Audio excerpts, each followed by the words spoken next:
It's the time for the package from China. Let's go.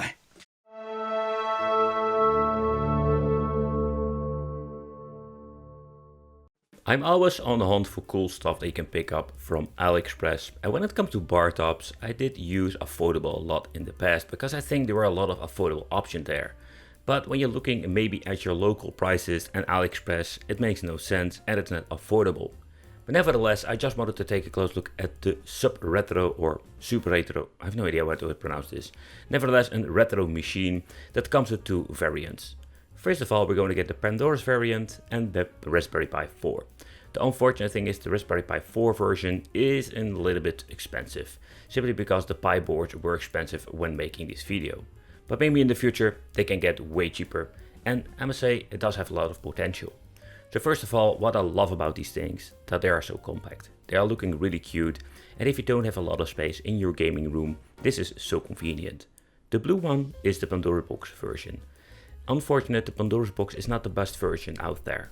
Then we're having over here the Raspberry Pi version. And the Raspberry Pi version is of course expensive, more powerful, but we do have options when it comes to emulation, adjustment and other things.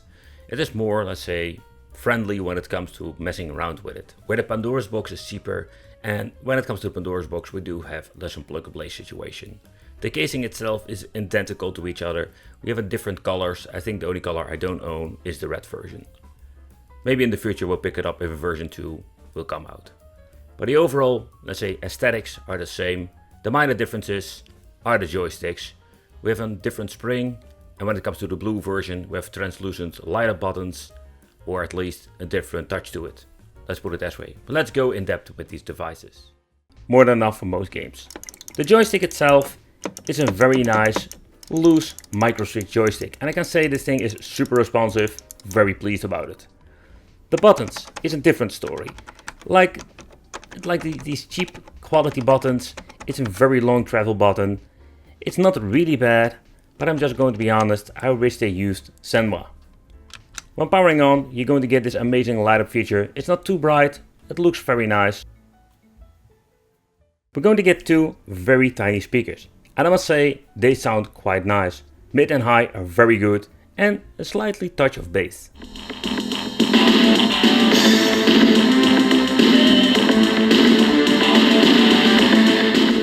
Or the internal controller or the joystick itself, but I had a little bit of an issue. When I booted up, I tried different methods, but I couldn't get the HDMI out to function with my mini arcade. Super convenient. Then you need to remove the panel, and here we can find the buttons to basically navigate through the menu. And with the menu, I mean of course the menu of the LCD display itself. Here we can change out the aspect ratio from 60:9 by 4:3, something I wish they did with the software, but not a problem. We can do it with the LCD display. Take consideration with this version I'm having here, this particular version I can do it. I don't know if there's a different brand out there, if it also has this option. Okay, so that fixes the aspect ratio, but there was another thing some people really hate, and that's the filter option. So nowadays with these devices we're going to get like a filter over it that doesn't look that pixelated.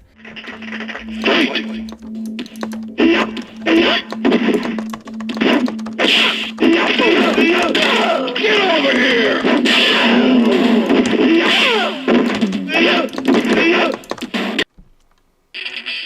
Round 1. Fight!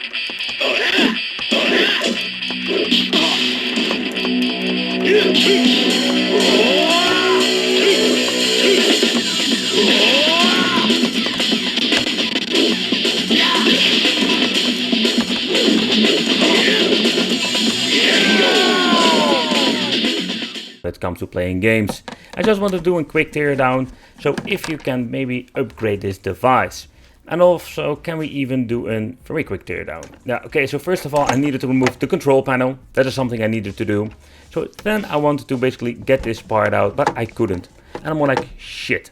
Okay, we need to do a further teardown. So the next thing that we're going to do is going to remove every single parker that I can find.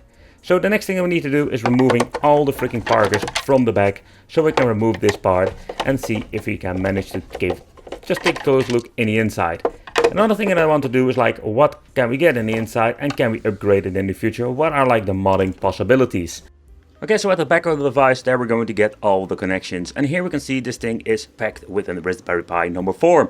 And the Pi 4 has a lot of potential when it comes to emulation. Here we're going to get the HDMI, then we're going to get here a jack out that it seems to be.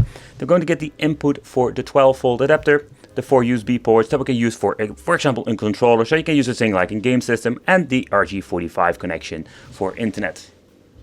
Yes, very nice.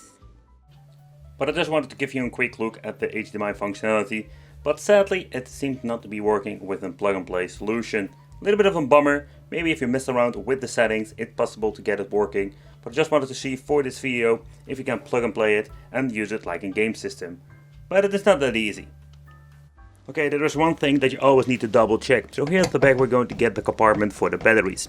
But it is highly possible if you're going to order this from a random seller, you're not going to get any batteries whatsoever. Like this one. We're not going to get any, a little bit of a bummer. I will show you which one you need. And the reason I say like which seller you're going to get one, because with the cabinet you're seeing here, let's say the white edition with blue, I did get myself some batteries, and yes, I ordered this one from a different seller. To be honest, okay, how to get this bloody thing out? Let's be very gentle. Alright. But what you're going to need is this kind of battery. The 18650, these are like 4000 milliamp each, so it gives you like a lot of capacity, a lot of playtime. Of course, depending what kind of brand you're getting, and take consideration there are a lot of fake ones out there, so it's very hard to get the good brands. And also when it comes to the software itself, this version will run on the Recalbox in combination with the Raspberry Pi 4, but of course it depends where you're going to buy it. Okay, but let's do a quick overview of the control panel. We're going to get here the pause button, select start, volume control is over here for the system, on and off button, then we're going to get 6 action buttons. Sadly I wish they had like 8, but yeah, there aren't a lot of room for them. But then we're going to get the joystick over here, like this very nice clicky joystick. I must say I really like it. But when it comes to the monitor itself, what I notice is that it's beautiful. It's a very nice IPS panel, colorful, and of course because of the IPS it has a very nice good view angle. Something I wish they use in every single arcade machine. So you pay a lot of money for this device, but when it comes to the display it looks very fancy. At the top we're going to get a light up marquee. I think that is really cool. So the Sub Retro Mini also comes with 2 speakers over here, like stereo speakers. They are not having a lot of bass, but they sound very nice. Get ready to kick butt. Engage.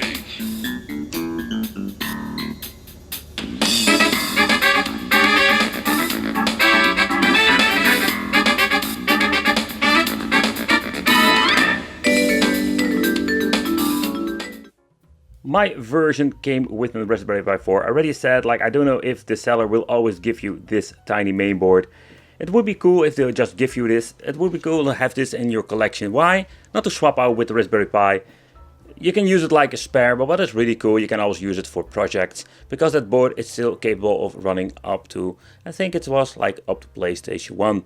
Okay, but let's take a close look at the menu itself. What are we going to get? So this thing is running on Recalbox.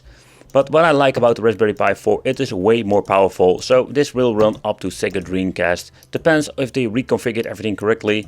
And also I don't know if this thing has been overclocked.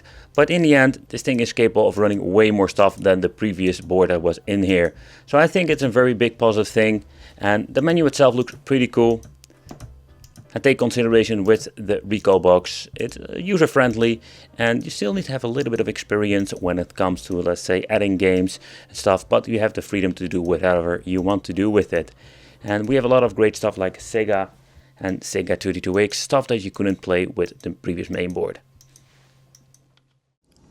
But the only thing that really annoys me is like stuff like this. And what do I mean with stuff like this? So Sega Dreamcast runs perfectly, but things like the joystick hasn't been mapped. So when you're going to navigate through the menu, it works fine because it's basically mapped to the D-pad. So like things, you can always fix it in the menu, but I just wanted to show you that stuff like this happens, that they just completely messed it up. When I say they grabbed an image from the internet, but they are not checking the stuff so you can actually plug and play. So this is what I mean, like you need to have some knowledge when it comes to Recalbox and Raspberry Pi. Okay, but it's not all that bad. So other game like this Marvel's Capcom 2, you can see like the game has been mapped through the D-pad and can be played. Of course, again, if it doesn't work, you can always like mess around with the settings.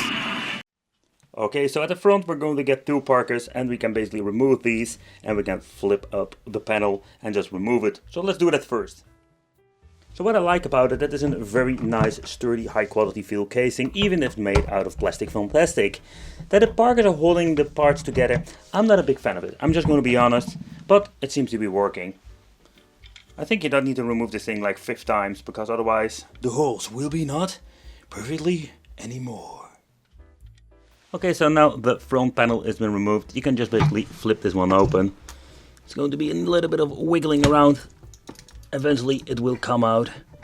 It's not the best construction if you ask me, but you can see like super easy to remove the buttons if you want to. So let's take a close look at the buttons and the joystick.